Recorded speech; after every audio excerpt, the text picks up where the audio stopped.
नमस्कार, स्वागत है आपका किसान समाचार में। मैं हूं रेशमा आपके साथ। आइए नजर डालते हैं इस वक्त की हेडलाइंस पर। महाराष्ट्र के रुझानों में महायुति को प्रचंड बहुमत, महाविकास अघाड़ी के खेमे में छाई मायूसी। वहीं झारखंड चुनाव के रुझानों में हेमंत सोरेन की सत्ता में होती दिख रही है वापसी। रुझानों में इंडिया गठबंधन ने बहुमत का जादुई आंकड़ा किया पार।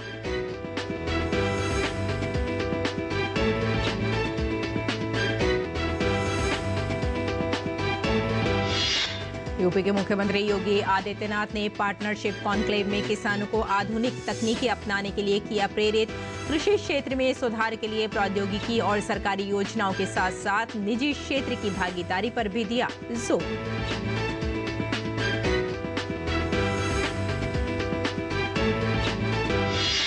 एफसीआई महाराष्ट्र ने खुले बाजार बिक्री योजना के तहत की चावल बिक्री की घोषणा। थोक खरीदार और चावल उत्पादक एम जंक्शन सर्विसेज लिमिटेड के साथ ई नीलामी प्रक्रिया में ले सकते हैं हिस्सा। नीलामी 27 नवंबर 2024 को होगी।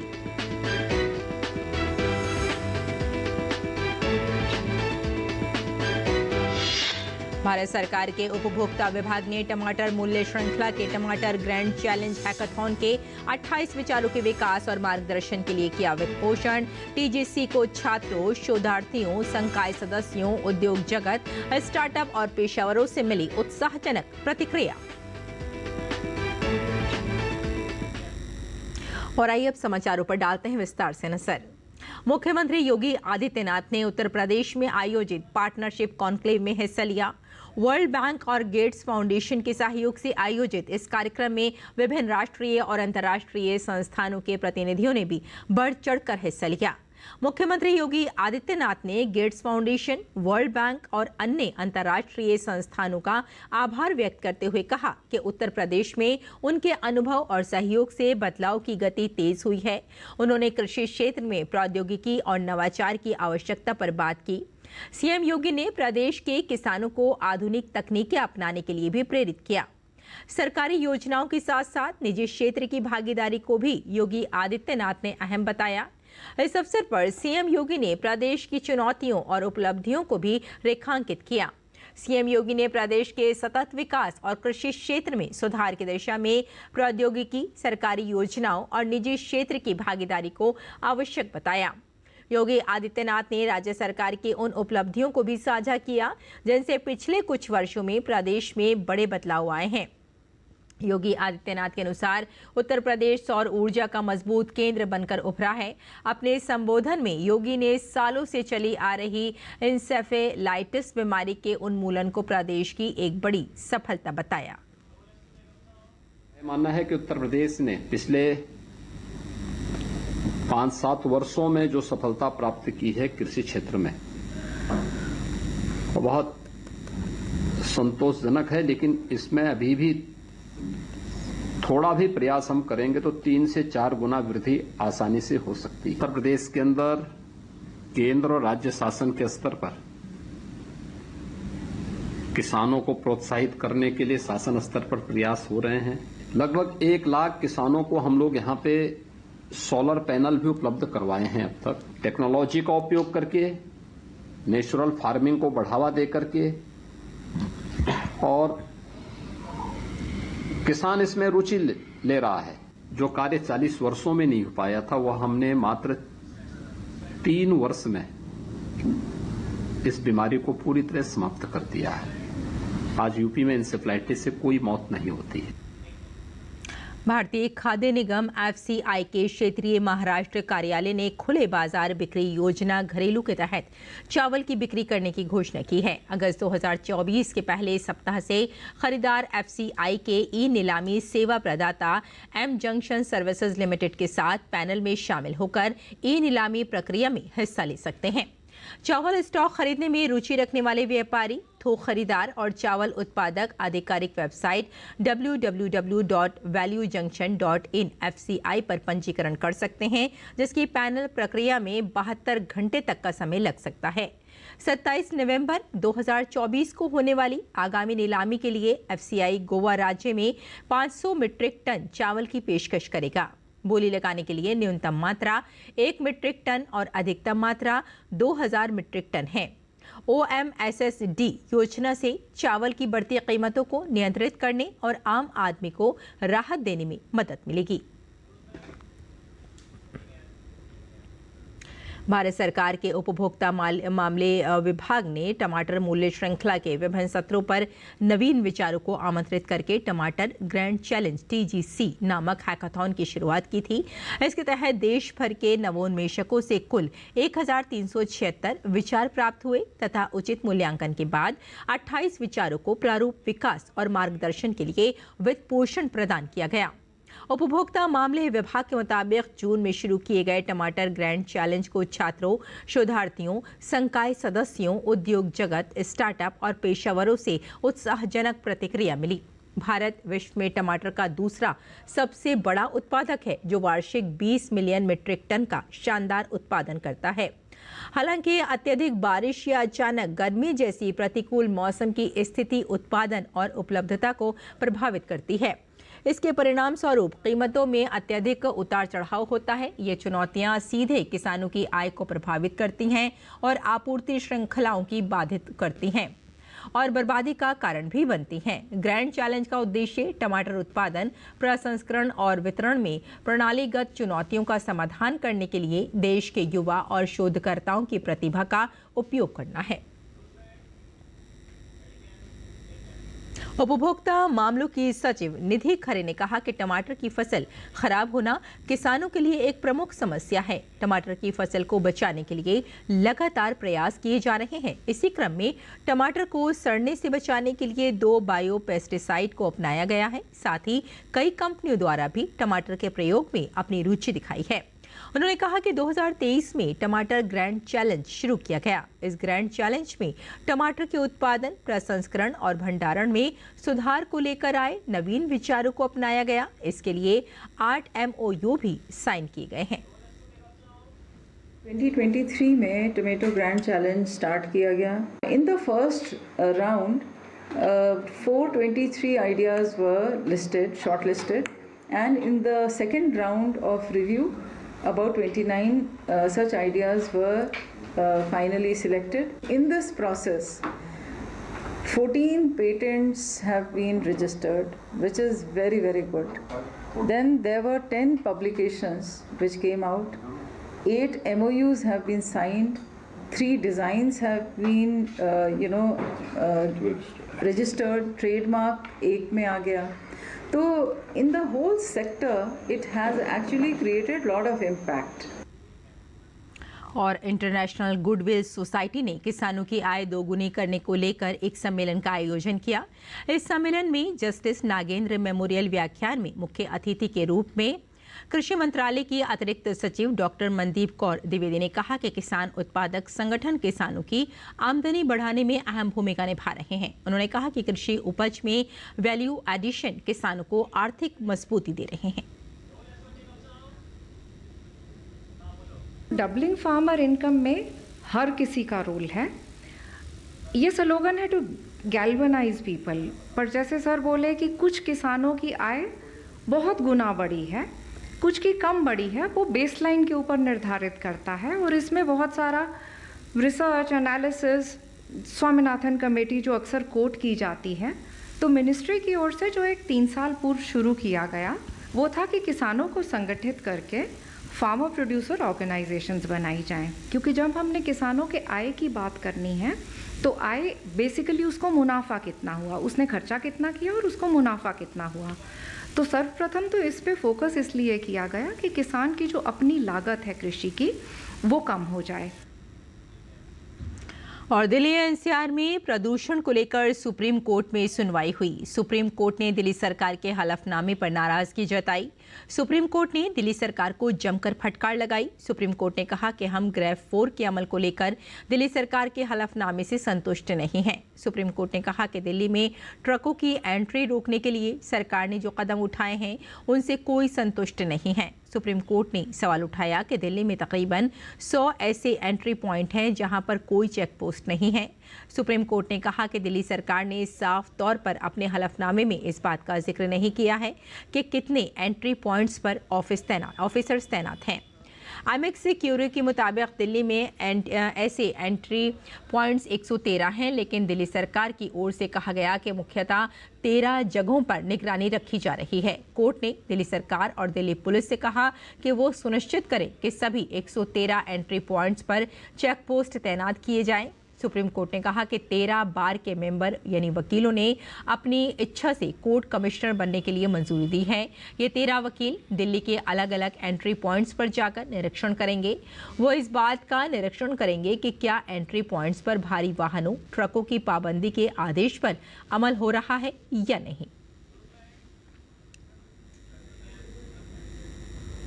और इंटरनेशनल गुडविल सोसाइटी ने किसानों की आय दोगुनी करने को लेकर एक सम्मेलन का आयोजन किया। इस सम्मेलन में जस्टिस नागेंद्र मेमोरियल व्याख्यान ने मुख्य अतिथि के रूप में कृषि मंत्रालय के अतिरिक्त सचिव डॉक्टर मनदीप कौर द्विवेदी ने कहा कि किसान उत्पादक संगठन किसानों की आमदनी बढ़ाने में अहम भूमिका निभा रहा है। उन्होंने कहा कि केंद्र सरकार की विभिन्न योजनाओं से किसानों की लागत को कम और उत्पादन को बढ़ाया जा रहा है।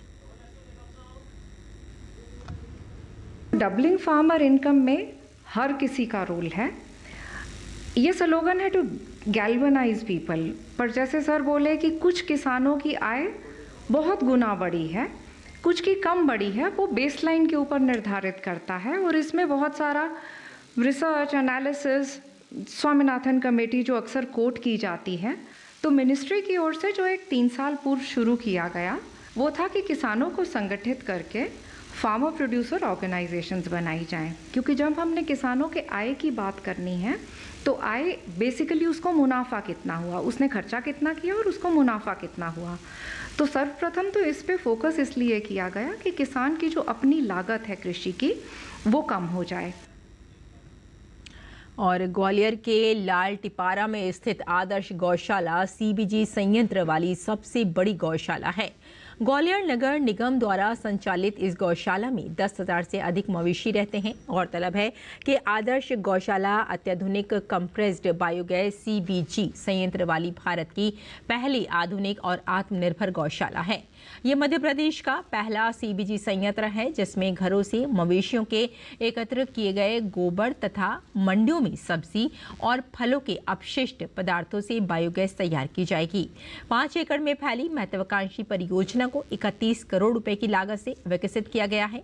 गौशाला में लगाया गया ये सीबीजी संयंत्र गाय के गोबर को बायो सीएनजी, संपीड़ित प्राकृतिक गैस और जैविक खाद में बदल देता है, जिससे कार्बन उत्सर्जन को कम करते हुए स्थायी विधियों को बढ़ावा मिलता है। ये संयंत्र 100 टन गोबर से रोजाना 2 टन बायोगैस उत्पन्न करेगा। इसके अतिरिक्त ये रोजाना 10 से 15 टन सूखी जैविक खाद का उत्पादन करता है, जो जैविक खेती के लिए एक मूल्यवान अपोत्पाद है। और ये संयंत्र प्रतिदिन 2 से 3 टन बायो सीएनजी का उत्पादन करता है, जो जीवाश्म ईंधन के लिए एक स्वच्छ पर्यावरण के अनुकूल विकल्प प्रदान करता है और कार्बन उत्सर्जन को कम करने में मदद करता है।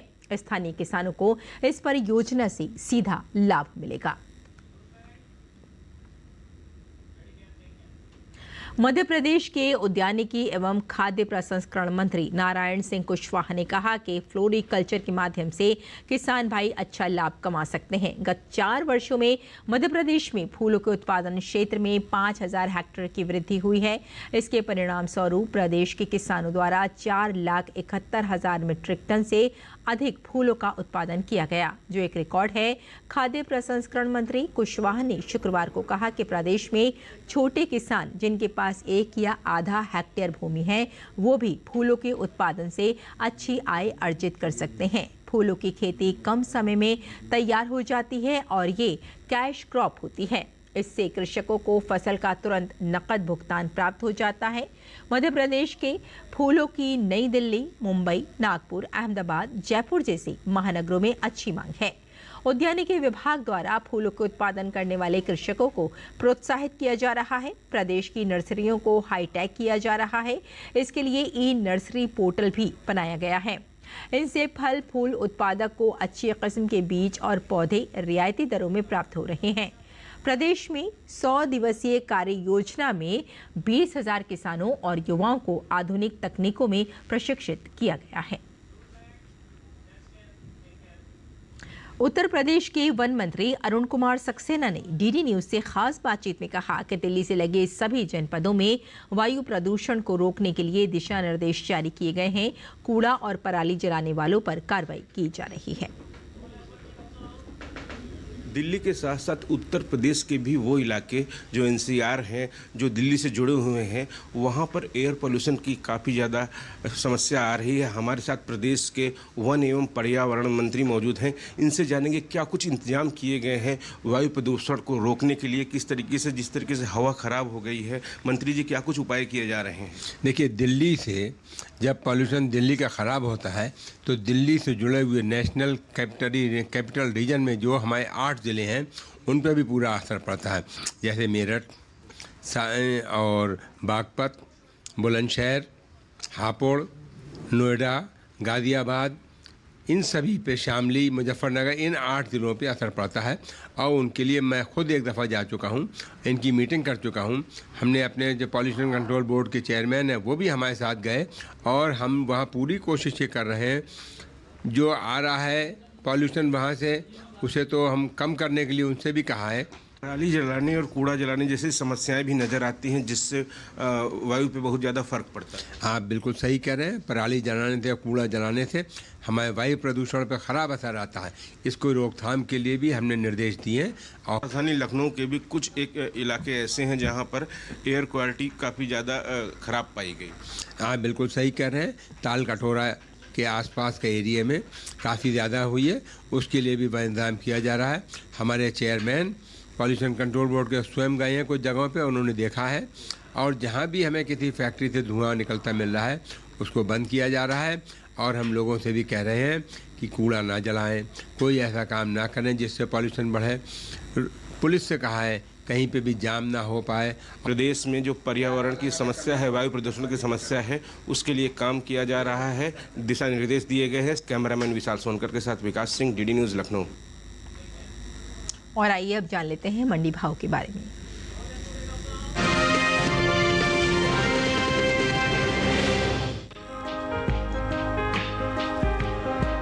कृषि उपज मंडियों में इन दिनों प्याज की आवक सामान्य बनी हुई है। भाव की बात करें तो शुक्रवार को जलंधर, जोधपुर और रामपुर मंडी में प्याज के सौदे नरमी के साथ हुए, जबकि राजकोट मंडी में इस दौरान प्याज के भाव में बढ़त देखने को मिली।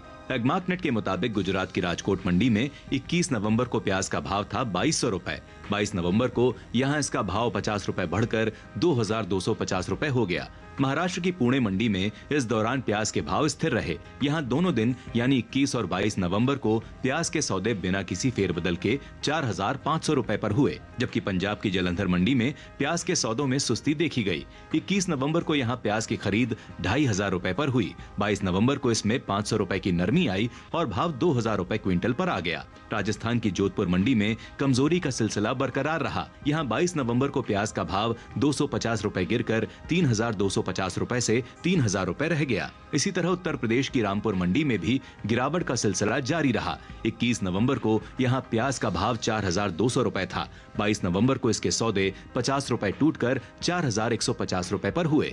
हाल ही में कृषि एवं किसान कल्याण विभाग ने विभिन्न बागवानी फसलों के क्षेत्रफल और पैदावार को लेकर तीसरा अग्रिम अनुमान जारी किया है, जिसके मुताबिक साल 2023-24 के दौरान घरेलू स्तर पर देश में बागवानी फसलों की पैदावार लगभग 353.19 मिलियन टन होने का अनुमान जताया गया है, जो साल 2022-23 के अंतिम अग्रिम अनुमान की तुलना में लगभग 22,94,000 टन कम है।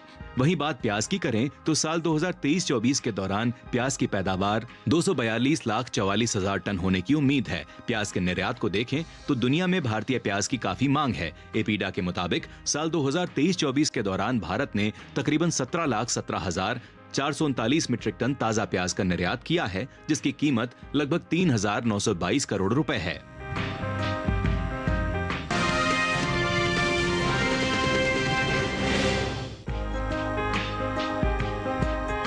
इस साल तिलहनी फसलों में शामिल सरसों की पैदावार में बढ़त देखने को मिल सकती है।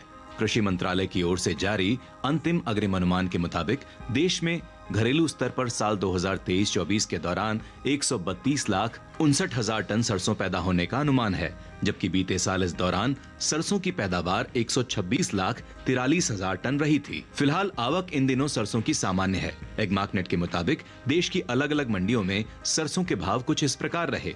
गुजरात की राजकोट मंडी में 21 नवंबर को सरसों का भाव रहा 5,625 रुपए। 22 नवंबर को इसके भाव में 25 रुपए की गिरावट दर्ज की गई, जिसके बाद सरसों का भाव 5,600 रुपए हो गया। जबकि महाराष्ट्र की मुंबई मंडी में सरसों के भाव में स्थिरता रही। 21 नवंबर को यहां सरसों का भाव था 6,750 रुपए। 22 नवंबर को इसके सौदों में कोई बदलाव नहीं आया और भाव 6,100 रुपए पर बरकरार रहा। इसी तरह राजस्थान की लालसोट मंडी में भी सरसों की खरीद बिना किसी फेरबदल के साथ हुई। यहाँ दोनों दिन यानी 21 और 22 नवंबर को सरसों का भाव 6,100 रुपए पर टिका रहा।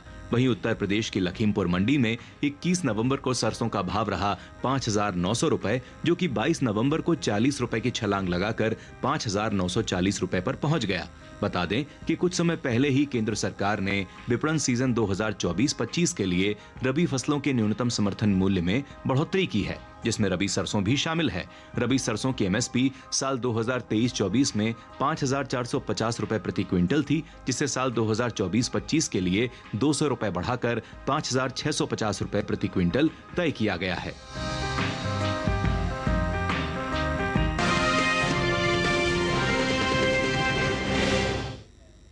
और किसान इस मौसम में कैसे रखें अपनी खेती का ख्याल, आइए जानते हैं।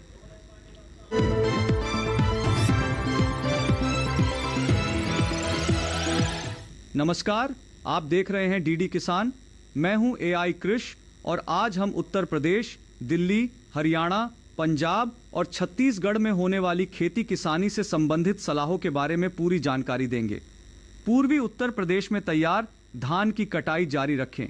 यहाँ के किसान गेहूं की बुवाई का काम कर सकते हैं। इतना ही नहीं, पूर्वी उत्तर प्रदेश में आलू की रोपाई का काम भी करें। वहीं पश्चिमी उत्तर प्रदेश में गेहूं, मसूर और जौ की बुवाई का काम करें।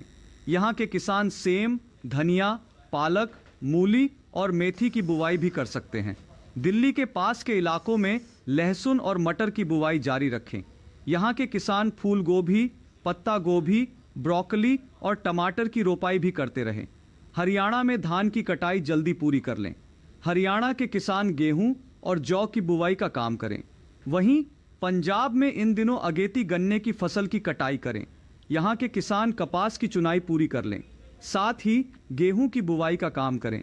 पंजाब में गाजर, मूली, शलजम, पालक और लहसुन की बुवाई कर सकते हैं। इतना ही नहीं, पंजाब में इन दिनों बैंगन और मिर्च की रोपाई करें। यहाँ के किसान राई की बुवाई पूरी करें। छत्तीसगढ़ की बात करें तो यहाँ के किसान तैयार धान, रागी और कोदो मिलेट की कटाई पूरी करें। छत्तीसगढ़ के किसान गन्ने की कटाई का काम भी पूरा करें। छत्तीसगढ़ में गेहूं, चना, मटर और सरसों बोएं। यहाँ के किसान इन दिनों सूरजमुखी की बुवाई भी कर सकते हैं। छत्तीसगढ़ में आलू की रोपाई जारी रखें।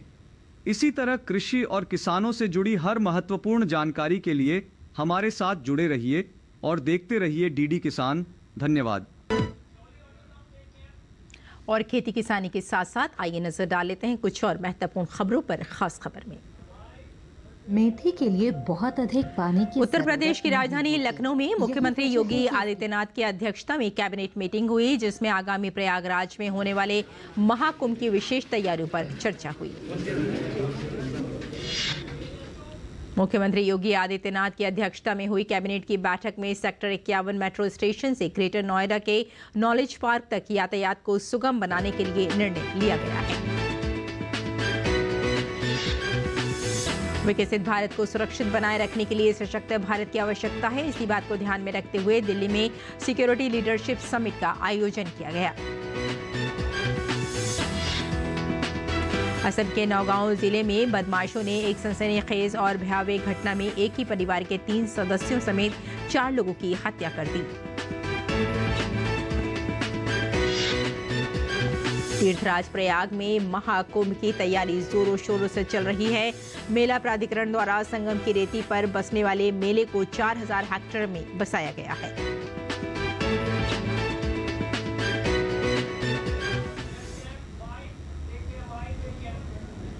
तो किसान समाचार में फिलहाल इतना ही। अनुमति दें। नमस्कार।